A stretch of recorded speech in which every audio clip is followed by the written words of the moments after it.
اعوذ باللہ من الشیطان الرجیم بسم اللہ الرحمن الرحیم واذکر عبدنا ایوب، ہمارے بندے ایوب علیہ السلام کا بھی ذکر کیجئے۔ اذ نادى ربہ، جب اس نے پکارا اپنے رب کو، انی مسنی الشیطان بنصب وعذاب، کہ مجھے شیطان نے رنج اور دکھ پہنچایا ہے۔ حضرت ایوب علیہ السلام اللہ تعالیٰ کے ایک جلیل القدر پیغمبر تھے۔ ان کا واقعہ قرآن کریم میں کئی جگہ پر آیا ہے، اور خاص کر ان کے اوپر جو آزمائش آئی، بیماری آئی، اس کا ذکر بھی آیا ہے۔ یہاں پر جو حضرت ایوب علیہ السلام کا واقعہ ہے کہ انہوں نے اللہ تعالیٰ سے دعا فرمائی کہ یا اللہ مجھے شیطان نے دکھ اور رنج پہنچایا ہے۔ تو اس دکھ اور رنج سے کیا مراد ہے؟ امام احمد رحمۃ اللہ علیہ نے حضرت عبداللہ بن عباس رضی اللہ تعالیٰ عنہما سے روایت کیا ہے کہ حضرت ایوب علیہ السلام کی بیماری کے زمانے میں ایک دفعہ شیطان ایک طبیب یعنی ڈاکٹر کی شکل میں حضرت ایوب علیہ السلام کی بیوی کو ملا تھا۔ اسے انہوں نے طبیب سمجھ کر علاج کی درخواست کی، کیونکہ حضرت ایوب علیہ السلام کی بیماری لمبی ہو گئی تھی، تو ان کی بیوی ان کی بہت زیادہ خدمت کرتی تھیں۔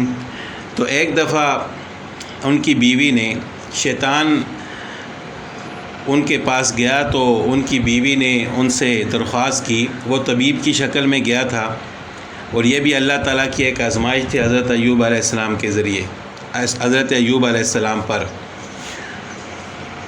تو حضرت ایوب علیہ السلام کی بیوی نے شیطان جو کہ طبیب کی شکل میں تھا اس سے درخواست کی کہ میرے خاوند جو بہت زیادہ بیمار ہیں ان کا علاج کریں۔ اس نے کہا کہ اس شرط سے میں علاج کروں گا کہ اگر میں ان کو شفا دوں تو آپ نے یہ کہنا ہے کہ تو نے ان کو شفا دی، یعنی بجائے اللہ تعالیٰ کا شکر ادا کرنے کے آپ نے میرے بارے میں کہنا ہے کہ تو نے شفا دی، یہ نہیں کہنا کہ نعوذ باللہ اللہ نے شفا دی۔ بس اس کے علاوہ میں کچھ نہیں چاہتا۔ اب یہ شیطان کا ایک بہت بڑا حملہ تھا نبوت کے گرانے پر۔ انہوں نے حضرت ایوب علیہ السلام سے جب یہ ذکر کیا ان کی بیوی نے، تو حضرت ایوب علیہ السلام کو بڑا افسوس ہوا، اور انہوں نے فرمایا کہ آپ کیا بلی عورت ہو، وہ تو شیطان تھا۔ میں عہد کرتا ہوں کہ اگر اللہ نے مجھ کو شفا دے دی تو میں تجھے 100 کوڑے ماروں گا۔ اب حضرت ایوب علیہ السلام نے غصے کی حالت میں یہ قسم تو کھا لی، لیکن ظاہر ہے ان کی بیوی نے ان کی خدمت بھی بہت کی تھی۔ بعد میں حضرت ایوب علیہ السلام کو اس قسم پر افسوس بھی ہوا، لیکن چونکہ قسم اب پوری کرنی ضروری تھی، تو اس پر حضرت ایوب علیہ السلام کو بہت رنج ہوا۔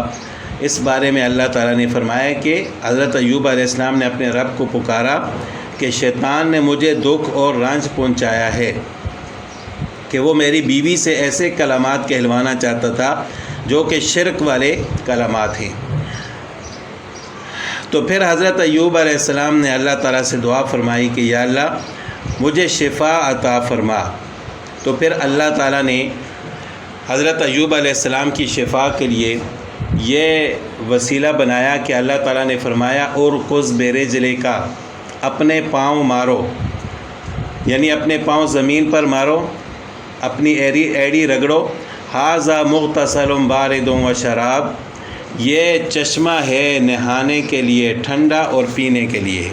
ھذا مغتسل بارد، یہ نہانے کے لیے ٹھنڈا پانی ہے، و شراب، اور پینے کے لیے، یعنی جب انہوں نے اپنی ایڑی زمین پر رگڑی تو اللہ تعالیٰ نے وہاں سے چشمہ جاری کیا جو کہ ٹھنڈے پانی کا تھا۔ تو اللہ تعالیٰ نے فرمایا کہ اس سے غسل بھی کیجئے، غسل کرنے سے آپ کی جسم کی ظاہری بیماریاں دور ہو جائیں گی، اور اس کو پی لیجئے، اور پینے سے آپ کے جسم کے اندر کی بیماریاں ختم ہو جائیں گی، یعنی ظاہری اور باطنی ہر قسم کی عافیت آپ کو اللہ تعالیٰ عطا فرمائیں گے۔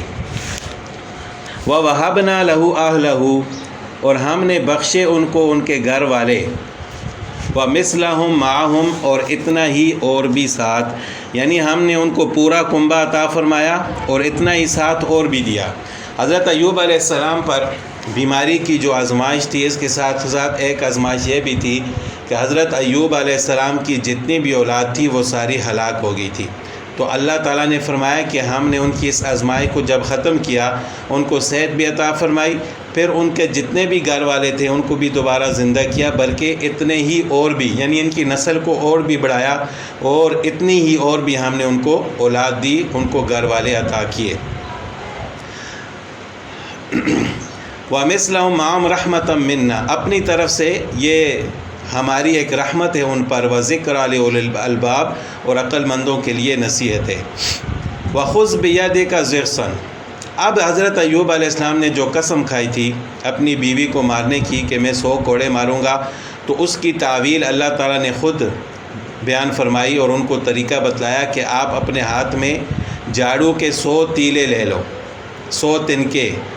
وَخُذْ بِيَدِكَ ضِغْثًا فَاضْرِب بِهِ، اس کے ذریعے اپنی بیوی کو مارو، وَلَا تَحْنَثْ، اور حانث مت ہو۔ حانث نہ ہونے کا مطلب یہ یعنی اپنی قسم مت توڑو، اس طرح آپ کی قسم پوری ہو جائے گی۔ اِنَّا وَجَدْنَاهُ صَابِرًا، یہ ہے کہ ہم نے ان کو بڑا صبر کرنے والا پایا۔ نِعْمَ الْعَبْدُ، وہ بڑا نیک بندہ تھا۔ اِنَّهُ اواب، اور بڑی ہی رغبت والا، رجوع کرنے والا تھا۔ اب یہ ہے کہ حضرت ایوب علیہ السلام کو بیماری کیا تھی، تو اس کے بارے میں تو اللہ تعالیٰ نے کوئی تفصیل بیان نہیں فرمائی کہ وہ کون سی بیماری تھی، بس اتنا معلوم ہوتا ہے کہ وہ بیماری ایسی تھی کہ حضرت ایوب علیہ السلام کے سارے جسم کو اس نے متاثر کیا تھا، اور جس بیماری کی وجہ سے ان کے رشتہ داروں نے بھی ان کو چھوڑ دیا، تعلق داروں نے بھی رشتہ توڑ دیا، صرف ان کی بیوی تھیں جو ان کے ساتھ رہتی تھیں اور ان کی خدمت کرتی تھی۔ بعض لوگ یہ کہتے ہیں کہ ان کو ایسی بیماری تھی کہ جذام تھا، کوڑے تھے، اور اس طرح ان کے جسم میں پیپ پڑ گئی تھی، کیڑے تھے۔ یہ باتیں درست نہیں ہیں، کیونکہ اللہ تعالیٰ انبیاء علیہ السلام کو کوئی ایسی بیماری لاحق نہیں فرماتے جس کی وجہ سے لوگ نفرت کریں۔ اب ظاہر ہے اگر جسم میں کیڑے ہوں، بدبو آ رہی ہو، پیپ خون بہہ رہا ہو، تو لوگ تو نفرت کرتے ہیں۔ تو اللہ تعالیٰ ایسی بیماریوں سے اپنے خاص بندوں انبیاء علیہ السلام کو محفوظ رکھتے ہیں۔ بس اللہ تعالیٰ بہتر جانتے ہیں کہ وہ کیسی بیماری تھی، اس کو اللہ کے سپرد کرنا چاہیے۔ تو یہ قسم کے متعلق جو اللہ تعالیٰ نے فرمایا کہ 100 تیلے جھاڑو کے اپنی مٹھی میں پکڑو اور اس طرح ان کو مار دو۔ تو امام حنیفہ رحمۃ اللہ علیہ کا مسلک یہ ہے کہ اس طرح اگر کوئی شخص قسم کھائے اور پھر اس طرح 100 تیلے پکڑ کر وہ مارے تو اس کی قسم پوری ہو جائے گی، لیکن اس کے لیے شرط یہ ہے کہ وہ 100 تیلوں میں سے ہر ایک تیلا جسم کے ساتھ مس ہو، یعنی جسم کے ساتھ ٹکرائے، تو پھر قسم پوری ہو جائے گی۔ وَاذْكُرْ عِبَادَنَا إِبْرَاهِيمَ وَإِسْحَاقَ وَيَعْقُوبَ، اور یاد کیجیے ہمارے بندوں حضرت ابراہیم علیہ السلام کو، اسحاق علیہ السلام کو، یعقوب علیہ السلام کو، اُولِي الْأَيْدِي وَالْأَبْصَارِ، یہ ہاتھوں والے اور آنکھوں والے تھے۔ ہاتھوں والے اور آنکھوں والے ہونے کا مطلب یہ ہے کہ اللہ تعالیٰ نے فکری اور عملی توانائیاں ان کو عطا فرمائی تھیں، کہ ان کے ہاتھوں کا مطلب یہ ہے کہ قوت والے بھی تھے، اور آنکھوں والے ہونے کا مطلب یہ ہے کہ اللہ تعالیٰ نے ان کو بصیرت بھی عطا فرمائی تھی، عقل بھی عطا فرمائی تھی، قوت بھی عطا فرمائی تھی۔ اِنَّا أَخْلَصْنَاهُمْ بِخَالِصَةٍ ذِكْرَى الدَّارِ، ہم نے انہیں ایک امتیازی بات یعنی آخرت کی یاد کے لیے مخصوص کر دیا تھا۔ وَإِنَّهُمْ عِنْدَنَا لَمِنَ الْمُصْطَفَيْنَ الْأَخْيَارِ، یہ سب ہمارے نزدیک برگزیدہ اور بہترین لوگ تھے۔ مصطفی کا مطلب ہے برگزیدہ۔ وَاذْكُرْ اسماعیل، اور یاد کیجیے اسماعیل علیہ السلام کو، یسع علیہ السلام کو، وذوالکفل، اور ذوالکفل علیہ السلام کو، وَكُلٌّ مِّنَ الْأَخْيَارِ، اور یہ سب بہترین لوگ تھے۔ حضرت یسع علیہ السلام بھی اللہ تعالیٰ کے برگزیدہ بندے تھے۔ حضرت یسع علیہ السلام بنی اسرائیل کے انبیاء علیہ السلام میں سے ہیں، اور قرآن کریم میں ان کا ذکر 2 جگہ پر آیا ہے، ایک سورہ انعام میں اور دوسرا یہاں پر، تو باقی ان کے تفصیلی حالات مذکور نہیں ہیں۔ تو بہرحال یہ بھی اللہ تعالیٰ کے ایک برگزیدہ بندے تھے، تو اللہ تعالیٰ نے فرمایا کہ ان کا بھی ذکر کیجیے۔ ھذا ذکر، یہ نصیحت ہے، وَإِنَّ لِلْمُتَّقِينَ لَحُسْنَ مآب، اور پرہیزگاروں کے لیے بڑا اچھا ٹھکانہ ہے، بڑی اچھی جگہ ہے۔ جنات، ہمیشگی والی جنتیں، جنات عدن، ہمیشگی والی جنتیں، مفتحۃ لہم الابواب، جن کے دروازے ان کے لیے کھلے ہوئے ہیں، متقین فیہا، جن میں وہ تکیے ٹیک لگائے بیٹھے ہوں گے، یدعون فیہا، اور وہ فرمائشیں کریں گے جنت میں بفاکہۃ میووں کی، کثیرۃ و شراب اور قسم قسم کی شرابوں کی، وعندہم قاصرات الطرف اطراب اور ان کے پاس نیچی نظروں والی ہم عمر کم سن حوریں ہوں گی، یعنی وہ عوریں بھی ان کی عمر کی ہوں گی، ہم عمر ہوں گے وہ۔ ھذا ما توعدون لیوم الحساب، یہ ہے وہ وعدہ جس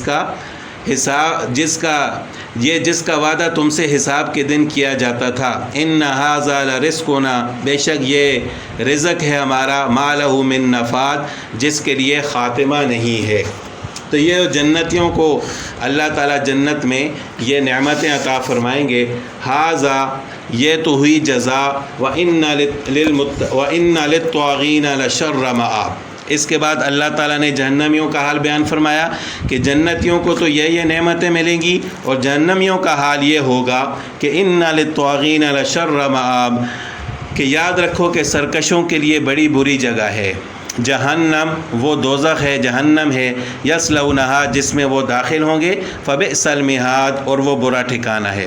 ھذا، یہ ہے، فلیذوقوہ حمیم وغساق، پس اسے چکھیں گرم پانی اور پیپ، یعنی جس طرح جنت والے میووں کی اور طرح طرح کی شرابوں کی فرمائشیں کریں گے، تو وہاں پر جہنم میں جہنمیوں کو پیپ اور گرم پانی پینے کے لیے دیا جائے گا۔